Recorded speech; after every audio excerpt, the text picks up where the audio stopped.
দেখতে পারছেন আপুর কিন্তু এটা কমলা গাছ দেখেন, গত বছর কিন্তু 2টা ধরছিল আর অনেক অনেক মিষ্টি। এই সময় আমরা পেরে ফেলে দিয়েছিলাম আসলে।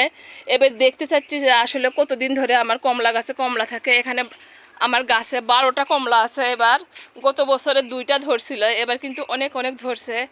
আর প্রত্যেকটা আপনাদের সাথে শেয়ার করি, আর যেহেতু আমি ভিডিও করি ওই জন্যই কিন্তু চুরি হলে আমি বুঝতে পারি যে আসলে আমার গাছে চুরি হয়ে গেছে। আমি যদি ভিডিও না করতাম তাহলে কিন্তু কখনোই বুঝতাম না যে আমার গাছ থেকে চুরি হয়ে গেছে, বোঝা সম্ভব না। কারণ যেহেতু বাগানে অনেক অনেক গাছ, আর যখন যে ভিডিওটা আমাকে দেখতে হয়, কমেন্ট করতে হয়, তখন আমি বুঝে ফেলে দিই যে আমার বাগানের থেকে এত কিছু চুরি হয়ে গেছে। সবাই ভালো থাকেন, সুস্থ থাকেন, আর আমার মতো করে সুন্দর সুন্দর সবজি লাগান। শীত আসতেছে, সুন্দর সুন্দর ফল লাগান, একটু হলেও ফ্রেশ ফ্রেশ সবাই সব কিছু খেতে পারবেন। যাদের ছাদ আছে, যাদের বাসার সামনে জায়গা আছে, যাদের বেলকনি আছে, লাগান। আলহামদুলিল্লাহ, সবাই ভালো থাকেন।